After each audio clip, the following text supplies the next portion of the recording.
Our lecture on war and war crimes and the constitution and establishment of international criminal court is still continuing as we would like to discuss in this lecture about belligerent occupation. So, what is the very definition and meaning of belligerent occupation? So, as regarding that, what exactly Oppenheim defines about belligerent occupation?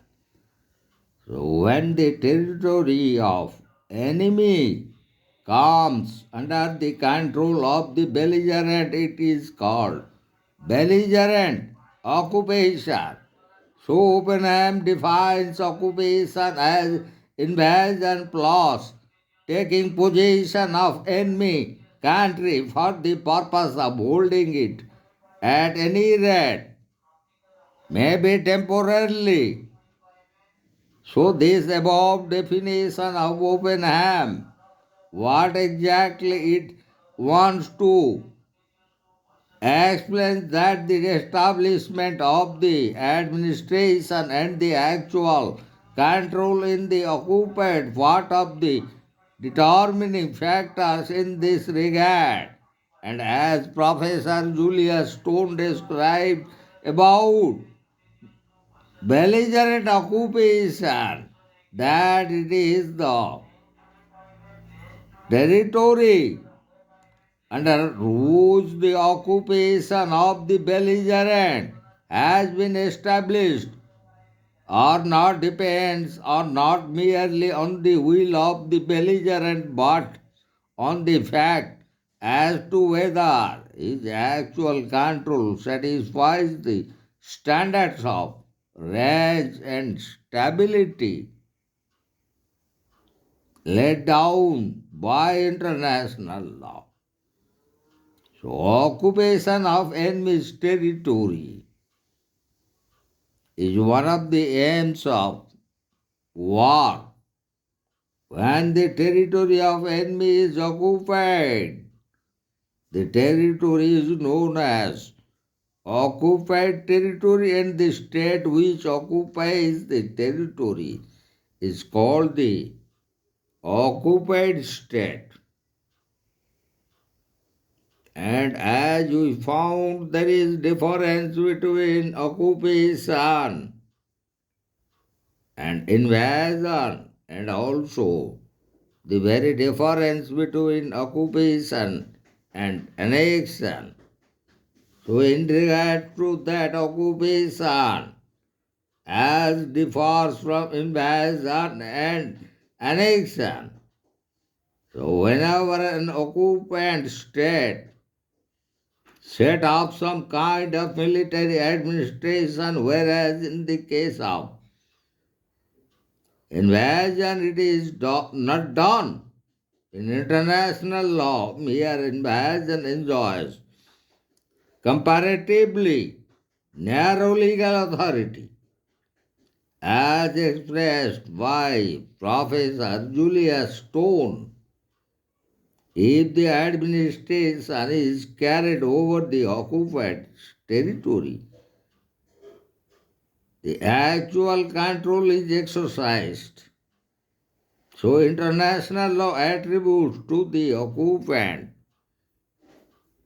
state the legal powers which touch all aspects of the government of the territory and lives of the individuals of the occupied territory.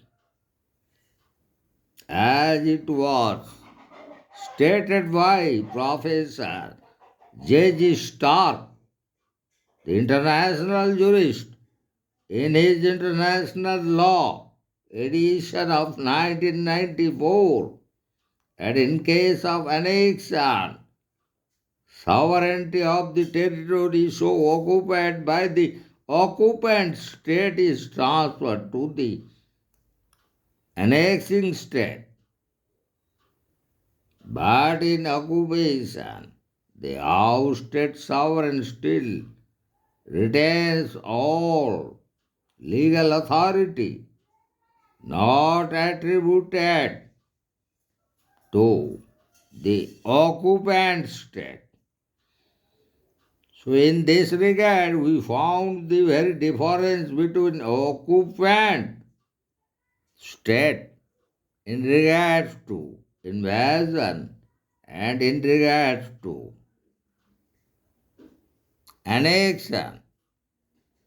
And now we'll discuss exactly the laws of occupant belligerent occupation.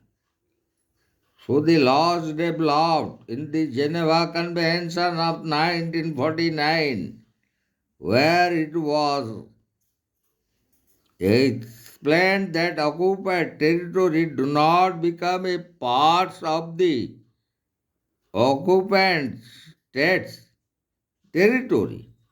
So also the Hague Convention of 1907 and the Geneva Protocol of 1977 laid down certain rules in regards to belligerent occupation, and such rules said that the sovereign's rights of the legitimate government on the occupied territory and also regarding the protection of the inhabitants being the prohibition is regarding and the protection as outlined being exploited by the occupant state of the individuals and inhabitants of that occupied territory. However, these rules are incomplete and inadequate in many respects. So, we would like to go to the very rights of the occupant states. And as regards to the rights of occupant state, first overall we would like to discuss the right of administration by the occupant state. And in regard to that, the administration has to be carried on in accordance with the law, the ousted sovereign in so far as they are not compatible with the safety of the occupant. Thus, the occupant state does not bring its own governmental system of law. However, if it considers that the ordinary law in the ordinary courts does not suffice the local or municipal or national laws, and courts may be replaced by military law and courts. And as regarding rights to impose and collect taxes, the occupant state having the authority over the territory it has acquired by military forces. So, it could impose such power to collect or impose new taxes. And in regards to right to requisition of services, the occupant state has the power to requisition of services of the inhabitants for the needs of public utility services of the occupied territory, such as regarding to render services for the repair of roads, building, or other works damaged or destroyed, by military operations or in regard to render services as those inhabitants to be engaged as drivers and carriers as to collect and remove the wounded and bring up all the supplies, baggages, and to the like. And as regarding to right to seize private property, the occupant state has the right to seize private property. It could be divided into two parts. In the first part, the occupant state used its power for directly the use of military purposes of such private properties which were engaged in works of telecommunication, such as telephone and telegraph, and also regarding transmission of news, and also the occupied state could use its right of seizing the private property all other things, such as in regards to supplies of necessary articles containing foods, fuel, and supplies of liquor and tobacco, cloth for uniforms, leather for boots, etc. And besides that, the occupant state is also enjoying the rights over public property. So the occupant state has a power to damage and destroy the immovable property belonging to the state, which is of military character. And as we know that those public properties falls under railways, canals, bridges, aerodromes, and seaports, and all kinds of damages or destruction is permissible in interest of the military occupation by the occupant state. So we found another important right, that is rights over medical units. The occupant has a power to requisition of medical units if it is necessary for the adequate and immediate medical treatment of the wounded and sick members of the armed forces of the occupying power or of the prisoners of war. So these are the duties of the occupant power or state over the occupied territory and over its inhabitants. And now we'll discuss the very duties as laid down regarding the occupant state.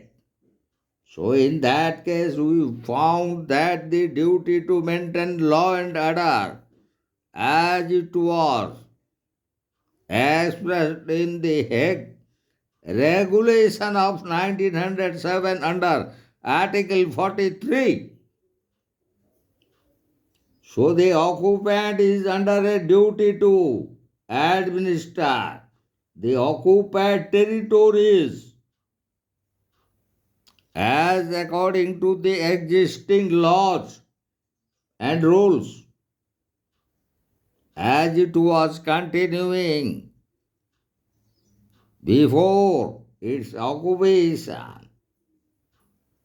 So also another duty of an occupant state as provided under Article 46 of the Hague Regulation of 1907 is that duty to compensate for the seizure of private property. So the occupant state has the duty to seize the property, no doubt, is the right of the occupant state belonging to the inhabitants, but it is the duty of the occupant state to pay compensation to the private properties acquired as provided under Article 46 of the Hague Regulation of 1907, and another duty imposed on the occupant state or power is the duty to ensure medical needs as provided under the Hague Convention.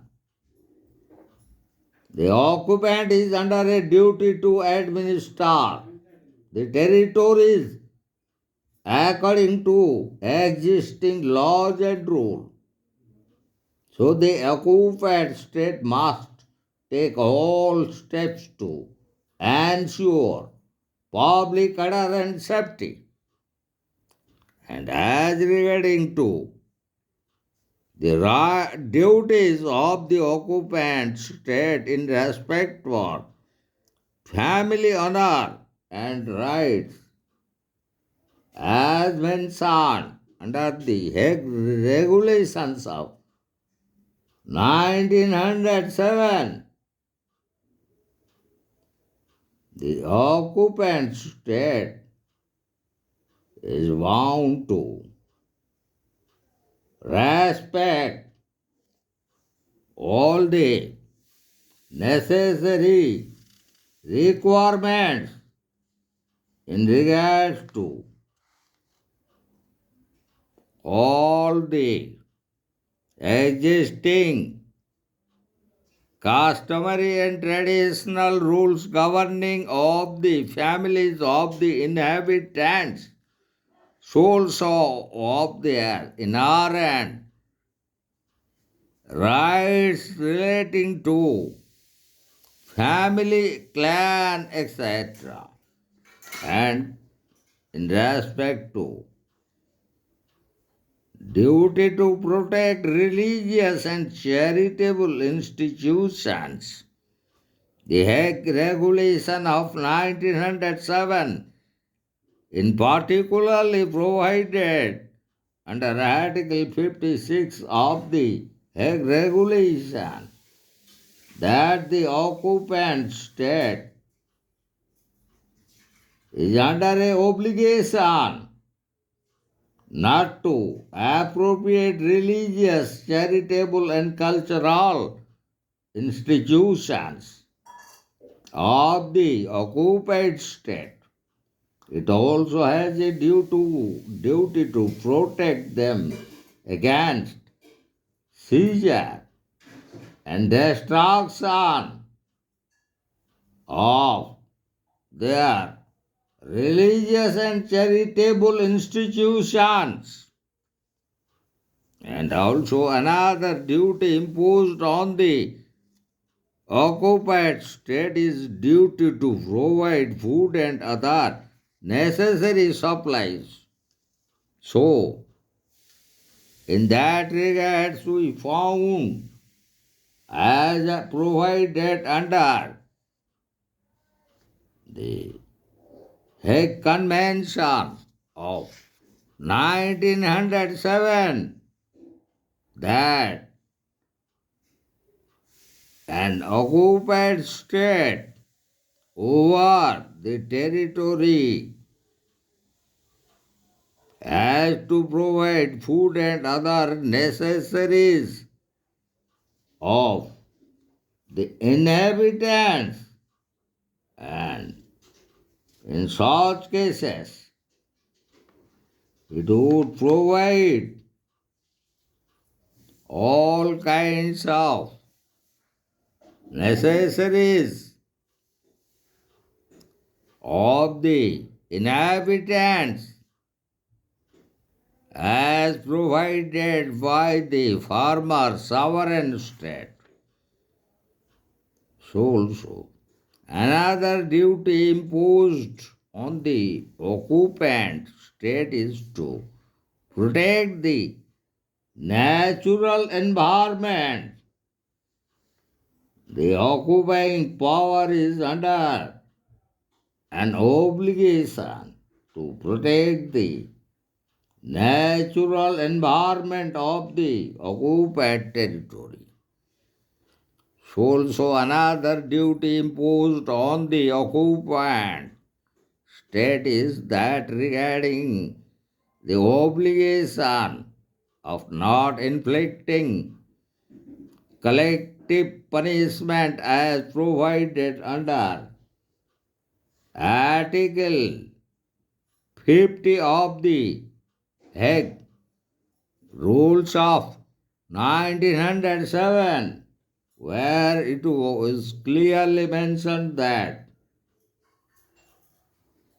the occupant state or power is under a duty and obligation not to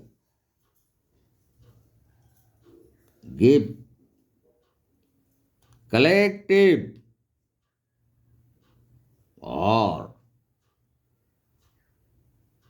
inflicting punishment to the inhabitants of the occupied territory, and it has also been prohibited under the Geneva Convention of 1949.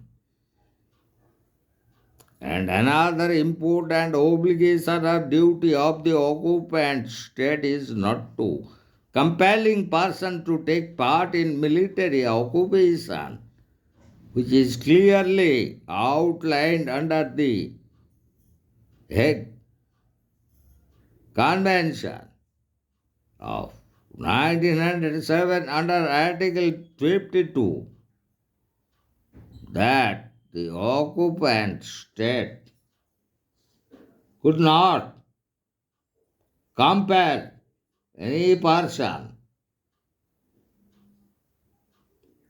for regarding the requisition of such inhabitants and persons or civilians for services for certain purposes such as to take part in military operation against any legitimate command.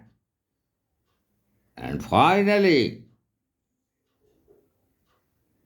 the occupant power or state is prohibited not to transport and deport any such inhabitants from the occupied state. So, in that regard, Article 49 of the Hague Convention of 1907 clearly provides that all individuals or mass could not be forcibly transferred or deportations of those civilians from the occupied territory to the territory of occupying power or to any other country is forbidden regardless of their motives.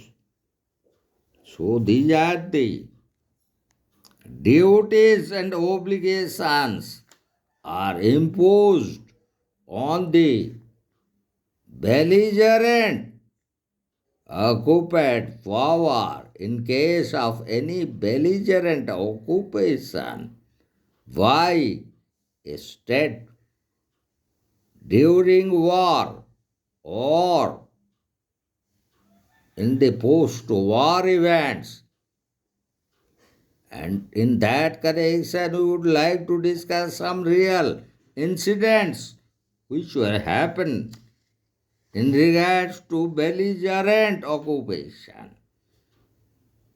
As you know, after the formation of the newly independent state of Israel in 1948, the Arab states and exclusively the Palestine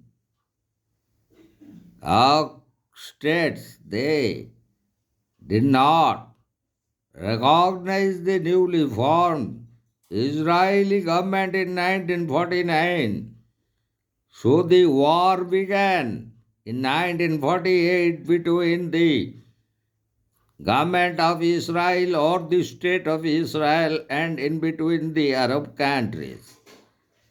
And subsequently the war continued again in 1967 and in further, and still it is continuing at present as the war is continuing in between the Israeli government and the Hamas of Palestine. So Israel occupied West Bank, Gaza Strip, East Jerusalem, Golan Heights, and the Sinai Peninsula. After the end of the war in 1967, so these are the occupied territories by the belligerent state, and that is Israel. So we could cite the instance of Pakistan. Since 1947, Pakistan occupied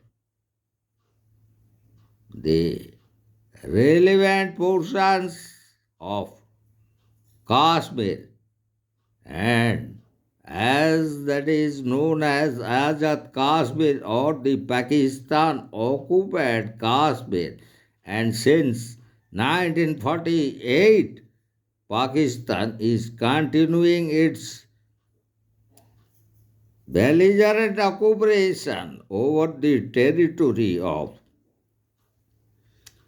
Azad Kashmir or Pakistan occupied Kashmir. And in case of the conflicting situation between Israel and the Palestinians, in 1992, Israel deported most of the Palestinians, and instead of that, Israel built settlements and housing of those Jews. In 1997, even though it was condemned by the Security Council, but the very resolution was vetoed by United States of America twice in 1997 and 1998. So at present, as the very war is continuing between Israel and Hamas, we found the territories of West Bank or Gaza Strip or East Jerusalem or Golan Heights and Sinai Peninsula since 1967 would be considered as the occupied territories under the belligerent occupation of Israel. And so also we could consider Pakistan's occupation of the Kashmir territories, which is commonly known as and popularly known as the Pakistan occupied Kashmir since 1948, would be considered as belligerent occupation. And in between that, Pakistan reached agreements with China in 1963 and in 1978 Pakistan, under the agreement with China, hand over the Karakoram Highway and also the Kunjarab Pass in 1982 to China in regards to commercial and trade routes with China. So, these are the instances that we found as regarding the belligerent occupation by the belligerent powers or the occupant powers of the territories. So now we'll discuss regarding the very termination of belligerent occupation. So, the belligerent occupation of territories of another sovereign state, when the occupants hold on the territory, cease to exist, then it would be considered as termination of belligerent occupation. Or when the territory is annexed to the occupied belligerent state's territory, then also it would be considered as termination of belligerent occupation. Or when the belligerent occupant or the belligerent power announce its withdrawal itself from the belligerently occupied territory of another sovereign state, then also it would be considered as termination of belligerent occupation. But territorial acquisitions resulting from aggression are unlawful as provided under the General Assembly Declaration of 1974. So, in this lecture, we have discussed regarding belligerent occupation. So, whether it is during war or on the post-war situation,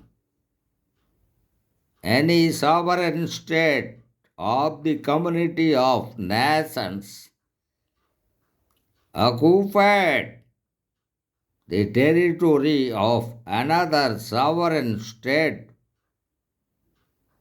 either by war or by any other means, it would be considered as belligerent occupation.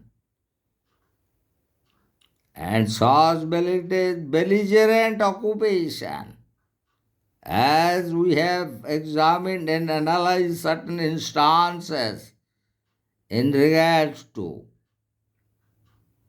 the belligerent occupation of the government of Israel over West Bank, Golan Heights, the Sinai Peninsula, and also of Gaza Strip.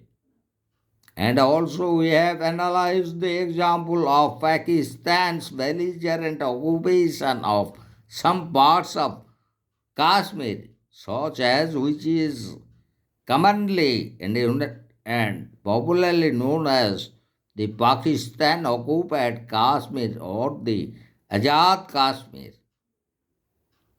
And to some extent, we could cite the example of the Russian Federation under Vladimir Putin, which during the Crimean War completely occupied the Crimea and which falls under belligerent occupation and consequently it was annexed to the Russian territory. So, in this lecture, we have discussed in length about the very definition and meaning of belligerent occupation as expressed and provided by Professor Oppenheim and Professor Julius Stone, and also by Professor J.G. Stark in his editions of International Law. And so also we have discussed the laws governing on belligerent occupation and also the very rights of the belligerent occupant over the occupied territory of another sovereign state and the duties and obligation of the belligerent power over the occupation of the territory of another sovereign state. And also we have discussed the very instances of Israel's belligerent occupation over West Bank, Gaza Strip, Golan Heights, and the Sinai Peninsula. So also we have discussed regarding the belligerent occupation of Pakistan over the territories of Kashmir which belong to India, and as it was known as at present is also the belligerent occupation is continuing and it is Azad Kashmir or the Pakistan occupied Kashmir. So in length we have discussed almost all the instances and there are several instances in the history of international law that we found in regards to belligerent occupation. So we have squeezed our lecture into the very relevant areas and the current and latest the examples that we have cited regarding the Russian Federation under Vladimir Putin in a war occupied the territory of Crimea, and that could be considered at that time a belligerent occupation, and in consequence he annexed the territory of Crimea into the Russian Federation's sovereign territory. And at present the Russian Federation is continuing with an ongoing war with Ukraine, and in that way also some parts of the Ukraine territory are being belligerently occupied by the Russian state, and we should automatically becomes the part of the Russian Federation, and these are all falling under Belligerent occupation, as defined by Professor Oppenheim and Professor Julius Stone, also by Professor J.G. Stark in his edition of International Law. Also, we have discussed the circumstances under which belligerent occupation could be terminated. So, as we have discussed all the relevant aspects relating to belligerent occupation, and so also the very provisions and the rules as drafted by the Hague Regulation of 1907, which laid down the very duties of the occupant power or the occupant state as provided under Article 43, 46, Article 56, Article 50 and Article 52. So, by examining all and analyzing all the provisions relating to belligerent occupation, we are going to complete our relevant discussion and the lecture on belligerent occupation.